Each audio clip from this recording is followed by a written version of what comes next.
Mga alien nga ba ang nasa likod ng misteryo ng Bermuda Triangle? O isa lamang itong conspiracy theory na hanggang ngayon ay hindi pa natutuldukan ang mga kababalaghang umiikot sa lugar na ito? May isang maliit na tatsulok ng tubig na hindi makikita sa anumang mapa at hindi rin tiyak ang eksaktong sukat nito. Gayunpaman, narinig na nating lahat ang mga kwento tungkol sa alamat ng Bermuda Triangle. Binalot ng misteryo at puno ng pinakamatinding conspiracy theories. Ang kakaibang lugar na ito ay itinuturing bilang isa sa pinakamapanganib at pinakamataksil na lugar sa mundo. Paano nangyari na isang bahagi ng karagatan na hindi malang opisyal na kinikilala ay naging ganoon kapinapahalagahan at kinatatakutan? Ang maliit na bahagi ng dagat na bumubuo sa Invisible Triangle ay unti-unting napuno ng mga barkong nagkawasak at mga taong nawala sa loob ng maraming siglo kasama ang mga dumaan dito, maging ang lumipad sa ibabaw nito. Maraming aklat ang naisulat, mga dokumentaryo ang ginawa at nagsikap ang mga siyentipiko na ipaliwanag ang tila hindi may paliwanag ng mga pangyayari sa mapanganib na bahaging ito ng karagatan. Ano bang sanhi ng sunod-sunod na kakaibang kapahamakan dito? Paano nawawala ng basta-basta na lamang ang 20 eroplano, 50 barko at daan-daang tao? Nagkataon lamang ba ang lokasyon o mayroon bang mas malalim at mas nakakatakot na dahilan sa ilalim ng dagat? Sama kayo sa akin sa isang napakapanganib na paglalakbay sa kilalang Devil's Triangle. Babalik tayo sa nakaraan upang tuklasin kung saan nagmula ang misteryo at kung sino ang unang nagkwento tungkol dito. Titingnan natin ang ilan sa pinakasikat na pagkawala sa Devil's Triangle at susuriin ang bawat teorya na may kaugnayan sa misteryong ito. Mula sa mga alamat ng Atlantis hanggang sa malalaking rogue waves, magnetic declination at nakatagong nakakalasong gas mula sa kailaliman, hanggang makarating tayo sa pinakaugat ng usapin upang tuklasin ang tunay na dahilan ng kababalaghan sa Bermuda Triangle. Pwede kayang may paliwanag ang isang bagay na tila hindi maipaliwanag?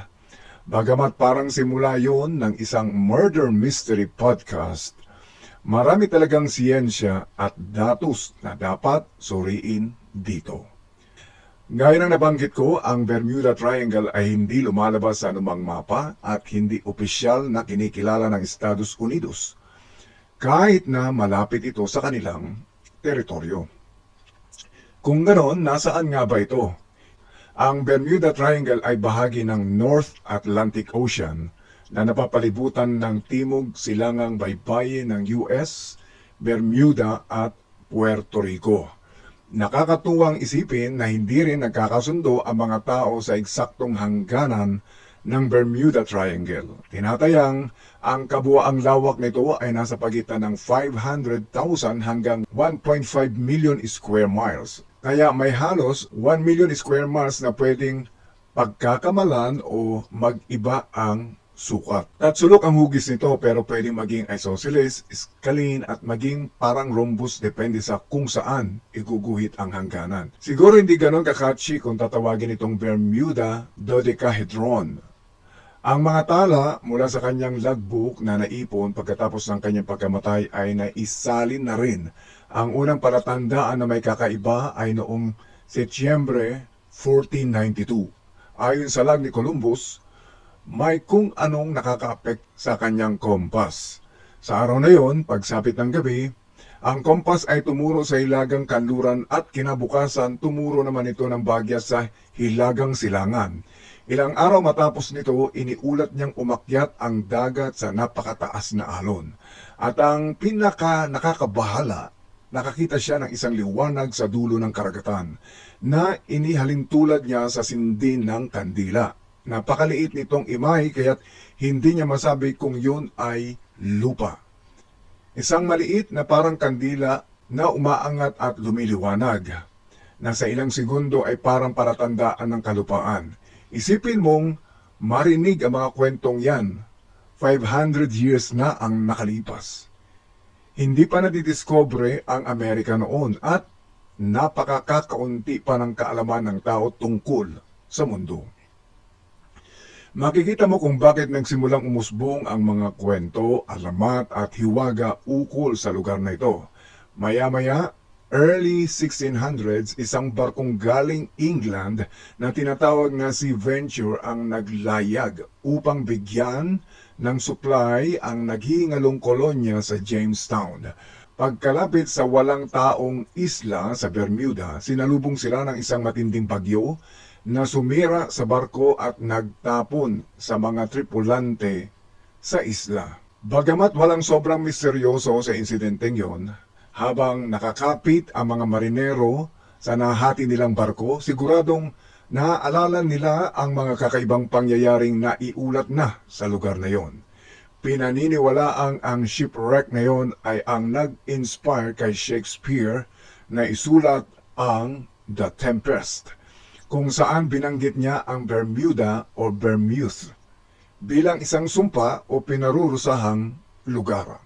At dito nagsimulang sumikat ang Bermuda sa mundo. Isa sa pinakanakakatindig balahibong kwento ay noong 1881. Ayon sa alamat, ang Ellen Austin, isang cargo ship galing Liverpool papuntang New York na may sakay ng mga migrante, ay nakakita ng isang ghost ship sa Bermuda Triangle. Dumaan sila sa Sargasso Sea na sakop ng Triangle at doon nila nakita ang isang barkong nakalutang ng tahimik. Walang tripulante pero puno ng mga kargamento. Para bang pain na naghihintay na may humakot. At kinuha nga ito ng crew ng Ellen Austin. Gusto nilang sagipin ang barko at ang mga laman nito, kaya nagpadala sila ng mga ilang matapang na tripulante upang ihatid ang parehong barko papuntang New York.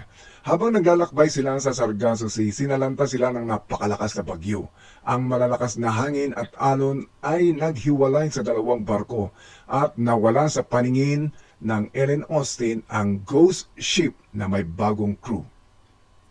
Nang luminaw ang panahon, hinanap nilang barko. Natagpuan nila ito, ngunit nang tawagin nilang crew, wala ni isang sumagot. Tahimik na naman ang barko. Sumakay ang ilang tripulante upang siyasatin, ngunit wala silang nakita ni isang tao. Naglaho ang kanilang mga kasama na parang bula. Hindi pa rin tumigil si Captain Griffin. Nagpadala siya ng pangalawang grupo upang subukang idala ang ghost ship papuntang New York. Ilang gabi mukhang maayos ang lahat. Magkasabay silang naglalayag, pero pagsapit ng makapal na fog na tumabon sa dagat, napilitan silang tumigil. Muling nahiwalay ang dalawang barko. At nang luminaw ang fog, wala na muli ang ghost ship. Kasama nitong nawala ang mga tripulante at ang lahat ng kargamento. Hindi na muling nakita. Magandang kwento, di ba? Pero totoo kaya ito? Ang alam natin, totoong may barkong tinawag na Ellen Austin na naglalayag sa ruta ng Liverpool, New York. Pero ayon sa Lloyd's Register of Ships, ang biyahe nitong 1881 ay ligtas at walang insidente. Gayunpaman, patuloy na may ulat ng misteryosong pangyayari sa lugar na yon hanggang 20th century. Mas lalo itong pinag-usapan nang may isang napakalaking trahedya noong Marso 1918. Ang USS Cyclops, isang 542-foot Navy cargo ship na may sakay na higit 300 tao at 10,000 tonelada ng manganese ore, ay naglayag mula sa Rio de Janeiro patungong Baltimore. Pagkatapos huminto sa Barbados, nag-north ito at hindi na muling nakita. Ito ang pinakamalaking pagkawala ng buhay sa kasaysayan ng US Navy na hindi kaugnay ng digmaan. Hindi man lang ito nakapagpadala ng SOS at walang natagpuang wreckage. Sabi ni President Woodrow Wilson, "Only God and the sea know what happened to the great ship." Noong 1941, dalawang sister ships ng Cyclops ang nawala rin sa halos parehong ruta. Isang artikulo noong 1920 ang nagsabi, "Parang sinunggaban ng isang napakalaking halimaw, ang dagat sa dagat ang barko kasama ang mga tauhan nito at nilamon sa kailaliman. Pagkalipas ng ilang taon, isa pang serye ng trahedya ang naganap. Disyembre 1945, Flight 19, 5 Navy torpedo bombers na may 40 tao ang nag-take off para sa training run. Nag-malfunction daw ang compass ng flight leader, kaya sila ay naligaw. Nag-radio siya, "We cannot be sure where we are." 20 minuto pagkatapos ibinigay niyang command sa ibang pilot. Ang muling mensahe, "It looks like we are entering white water. We are completely lost." Nauubos ang fuel nila at napilitang mag-ditch sa dagat. Ilang rescue plane na may 13 crew ang nawala rin. Pagkatapos ng isang linggong search, walang nahanap. Sabi ng opisyal na report, "It is as if they had flown to Mars." Walang natagpo ang wreckage o katawan, hindi lang barko ang nawawala, pati mga eroplano. Noong Disyembre 1948, isang British passenger na may sakay na 30 tao ang nawala sa pagitan ng Azores at Bermuda. Isang taon pagkatapos, isa pang eroplano, Star Ariel, ang nawala mula sa Bermuda patungong Jamaica. Wala ring natagpuan kahit ano. Napakaraming insidente ng isang maliliit na espasyo, lahat nagsimula sa kakaibang compass reading ni Columbus, ngunit walang matibay na ebidensya kung bakit. May isang taong kailangan upang pag-ugnayin ang lahat ng ito at bigyan ng pangalan ang lugar. Pinili ng Amerikanong manunulat na si Vincent Gaddis ang pangalang The Deadly Bermuda Triangle sa Argosy Magazine noong 1964. I-drawing mo ang linya mula Florida papuntang Bermuda, isa pang linya mula Bermuda papuntang Puerto Rico, at isa pang linya pabalik sa Florida. Yan ang Bermuda Triangle. Sa loob ng lugar na yan, nangyari ang karamihan sa mga pagkawala. Dahil walang matibay na ebidensya, sumiklab ang espekulasyon at hindi nakapagtataka na mahumaling ang buong mundo. Biglang parang detective story, lahat ng misteryo ay nagkaroon ng koneksyon. Lumaganap ang conspiratorial fantasy, mga madidilim na puwersa daw ang nasa likod.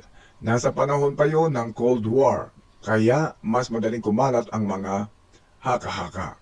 Habang lumalago ang siyensya at nasa naroon ang Bermuda Triangle, isang hiwagang tila hindi may paliwanag. Maraming libro ang inilathala at ang mga pinasikat ang Bermuda Triangle ni Charles Berlitz noong 1974. 20 million copies ang nabenta. Si Berlitz ang nagpasikat ng mga idea tungkol ng alien abduction, Atlantis na humihigop ng mga barko, supernatural portals, time-space anomalies.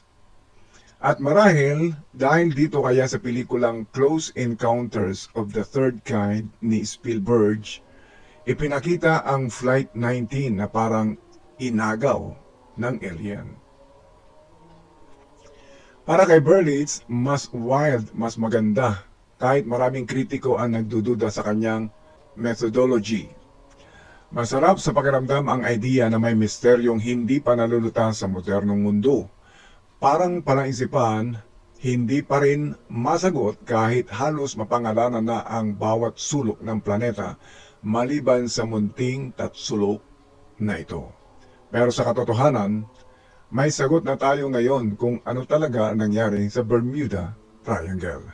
At napakalakas ng scientific na sagot. Hindi, baka ganito o baka ganon lamang. Bilang channel na nakatuon sa Earth Science, may mas kapanipaniwalang paliwanag kaysa Atlantis, multo o aliens. Isa sa paulit-ulit na faktor, mga problema sa navigation. May isa pang importanteng termino na konektado rito, ang agonic line. Isa itong imahinasyong linya kung saan ang true north at magnetic north ay eksaktong magkatapat. Ibig sabihin, walang magnetic declination. Noong early 18th century, napansin ni Edmund Halley na unti-unting gumagalaw ng pakanluran ang agonic line. Siya ang nakaisip na ipakita ang declination gamit ang mga contour lines sa mapa. Sa mga lugar sa kanluran ng agonic line, ang karayom ng compass ay tuturo pasilangan ng true north, positive declination. Sa mga lugar naman sa silangan ng agonic line, ang karayom ng compass ay tuturo pakanluran ng true north, negative declination. Mula noon, natuklasan ng mga siyentipiko ng agonic line ay gumagalaw ng pakanluran sa bilis na humigit kumulang na 0.2 degrees kada taon. Pero hindi pantay ang bilis nito sa lahat ng lugar. Mas mabilis ang paggalaw nito sa Atlantic Hemisphere kaysa sa Pacific Hemisphere. Kaya laging kailangang i-adjust ang mga navigator ang magnetic declination kapag gumagawa sila ng ruta. At kahit minsan ngang dumaan ang agonic line sa loob ng Bermuda Triangle, nasa Gulf of Mexico na ito ngayon. Kaya hindi na ito matibay na paliwanag sa mga pagkawala sa triangle. Ang problema sa teoryang compass malfunction ay kahit saan mangyari ang maliit na pagkakamali sa kalkulasyon, pwedeng maligaw ang isang barko o eroplano. Ibig din nitong sabihin na ang mga bihasang piloto at kapitan na dumadaan sa lugar ay hindi alam ang magnetic declination na halos imposibleng paniwalaan. Dagdag pa, libu-libong piloto at marinero ang dumadaan sa Bermuda Triangle araw-araw nang walang anumang insidente. Isa pang kapansin-pansin sa halos lahat ng kaso, walang nakikitang wreckage. At isa sa pinakasimpleng paliwanag dito ay masamang panahon. Ang hurricane season ay dumadaan mismo sa gitna ng lugar na yon. Tingnan mo na lang ang mga pananalasa noong 2024 sa rehiyong ito, dahil dito may mga teorya na nagsasabing maaaring rogue waves ang dahilan kung bakit maraming barko ang hindi nakakarating sa kanilang destinasyon. Ito ang mga higanting alon na umaabot ng 100 feet ang taas. Totoong-totoo ang rogue waves at nangyayari sila ng humigit kumulang isa sa bawat 10,000 waves. Ang pinakaunang naitalang rogue waves gamit ang instrumento ay noong January 1, 1995 sa North Sea. Kilala ito bilang Draupner wave at may taas na 84 feet. Hindi rin dapat kalimutan ang papel ng Gulf Stream, isang teoryang suportado mismo ng NOAA, ang National Oceanic and Atmospheric Administration. Ayon sa kanila, kaya nitong ipaliwanag ang ilan sa mga pagkawala sa Bermuda Triangle.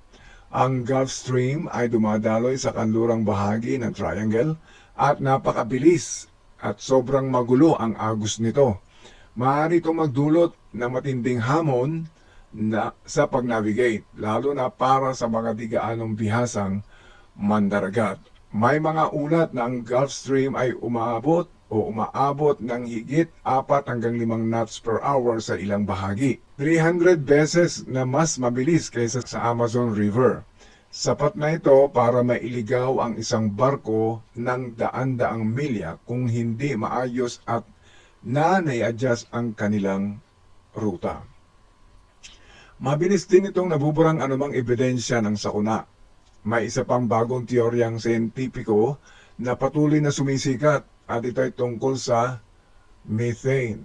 Kadalasan, kilala natin ito bilang greenhouse gas na nagmumula sa mga baka, pero malaking dami ng methane ang nakakulong sa mga sediment sa ilalim ng karagatan. Noong 2016, nakadiscover ang mga mananaliksik mula sa Arctic University of Norway ng mga higanting crater sa baybayin ng bansa. Umaabot ang ilan hanggang kalating milya ang lapad at 150 metro ang lalim. Iminungkahi nila na ang mga crater ay maaaring nabuo dahil sa mapaminsalang pagsabog ng methane na nakakulong sa ilalim ng sediment at sumabog pataas na parang higanting hatid ng kamatayan.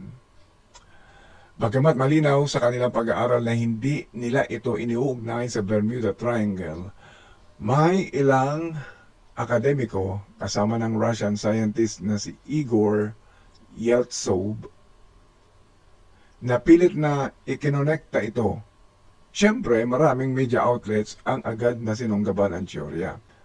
Pero malamang hindi ito ang dahilan ng mga pagkawala. Sa methane gas, geomagnetism at magulong sistema ng panahon ng Caribbean, malinaw na delikado ang rehiyong ito para sa mga barko at eroplano. May mga paliwanag na siyentipiko na kayang tanggalin ang misteryo ng Bermuda Triangle. Pero ang totoo, kahit banggitin mo ang terminong geomagnetism o methane blowouts, hindi ibig sabihin nito ay may napatunay na tayong ebidensya. Mga hypothesis lang ang mga ito, hindi konklusyon. Kung nasaan ang tunay na ebidensya? Kung babalikan natin isang diary na isinalin noong 1492, isang magazine article noong 1940s at isang best-selling book noong 1970s, pare-pareho ang kwento nila. Pero kapag sinuri mo ang totoong aviation at marine casualty data sa mga nakaraang dekada at inihambing ito sa ibang rehiyon sa mundo, ibang-iba ang ipinapakita ng datos. Sa katunayan, ang kawalan ng nakakagulat na datos ang nagtuturo sa tunay na sagot. Walang kakaiba sa Bermuda Triangle. Hindi man lang ito pasok sa top 10 na pinakamapanganib na karagatan sa mundo. Gamit ang marine casualty at pollution dataset ng research, isang 150,000 records mula sa 1982 hanggang 2015, may humigit kumulang na 9,000 na insidente ang maaanalisa. Sa mga yon, 361 lang ang nangyari sa loob ng Bermuda Triangle. Yon ay 4% lamang. Ipinapakita ng datos na ang mga saninang insidente sa triangle ay kapareho ng halos ng global pattern. At mas mababa pa nga ang mga kaso ng pagtaob ng barko. Marahil dahil malapit ito sa mga pangunahing trading ports kung saan mas kalmado ang kondisyon. Nakakagulat pero totoo, walang na-i-report na insidenteng classified as disappearance sa Bermuda Triangle mula 1982 hanggang 2015. At nang makuha ni YouTuber Johnny Harris ang shipping data mula 2021 galing Lloyd's List, mas lalong naging malinaw ito. Ayon sa datos nila sa buong mundo, 1.8% ng lahat ng barko ay nagkakaroon ng casualty sa kanilang biyahe, kasama ang mysterious disappearances. Pero sa 8,634 barkong dumaan sa Bermuda Triangle noong 2021, dalawa lang ang casualty, 0.02%. Ibig sabihin, 90 times na mababa ang peligro na maglaho sa Bermuda Triangle kaysa sa global average. Sinusuportahan ito ng Lloyd's of London at US Coast Guard na nagsasabing ang porsyento ng nawawalang barko sa Triangle ay kapareho lang ng ibang parte ng mundo. Sa nakaraang dekada, bumaba ang annual shipping losses ng 70% at ang rehiyon sa paligid ng Bermuda Triangle ay halos hindi kabilang sa pinakadelikadong lugar. Mas delikado pa nga ang rehiyon ng South China, Indochina, Indonesia at Philippines, pati ang East Mediterranean at Black Sea ayon sa datos. Paano naman ang mga eroplano? Sa Aviation Accident Database ng National Transportation Safety Board o NTSB mula 1962 hanggang kasalukuyan, lumalabas na karamihan ng insidente ay nangyari sa landing at take-off, lalo na sa Bahamas. Kaunti lang ang fatal incidents habang nasa flight. Ang tanging documented commercial flight accident ay dahil sa maling weather-related decision ng piloto. Simula 1965, isang aviation incident lang ang naitala sa ibabaw ng Bermuda. JetBlue Flight N913JB.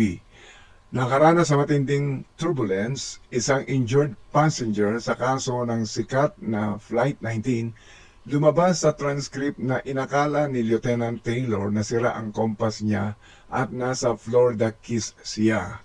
Pero nasa Southeast Asia pala siya, malapit sa isang isla sa Bahamas. Sa halip na bumalik sa Florida, nagpatuloy siyang lumipad pakanluran, papalayo.